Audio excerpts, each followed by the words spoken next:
Assalamu alaikum wa rahmatullahi wa barakatuh, and welcome back to the Traveler's Paradigm. We're in phase 2, walking through the ruins of history. Last episode, we talked about the 4 generations. And now, on the 12th episode, we look at the mortar that holds the bricks of a society together during intense hardship.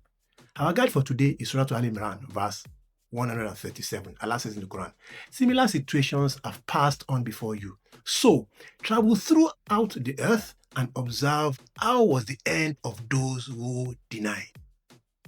Allah tells us that human history operates on sunnah, on changing patterns. When Ibn Khaldun studied these patterns, he identified a concept called Asabiyyah, which translates to social cohesion or the glue of society. Here is the profound psychological insight. True Asabiyyah is not built in palaces of luxury. It is forged in the desert. It is forged in environments of severe hardship where survival depends entirely on mutual trust and looking out for your brother or sister. Right now in Nigeria, we are walking through an economic desert. The cost of living is skyrocketing and buying power is shrinking.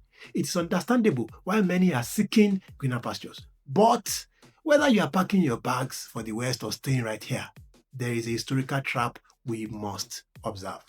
When the economy gets tight, our natural reaction is fear. We retreat into self-pity. We build higher fences, hoard what little we have, adopt an every man for himself mentality, and complain endlessly. We become isolated individuals. But Ramadan comes to shatter that isolation. Ramadan is the ultimate builder of Asabiyyah.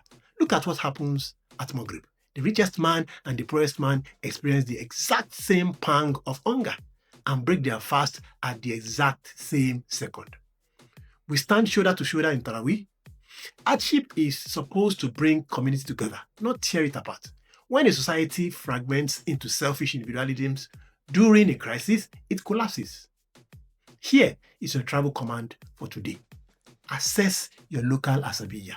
Do not let the harsh economy turn you into an isolated self-pity individual this Ramadan. Resist the urge to only look out for your own family's iftar. Reach out to a neighbor whose business is struggling or an elderly person living alone. Share a portion of your meal. We survive the desert by becoming the village. We pause our journey there. Reunity is forged through mutual support during the hardest of times. A society of isolated individuals is easily broken, but a community bound by Asabiyyah is unbreakable. But what happens when we look at the material wealth of Western nations and feel culturally inferior? Next episode, we will travel to the ruins of Ad and Iram to discuss the illusion of permanence and the modern tech trap. I'll see you on the road.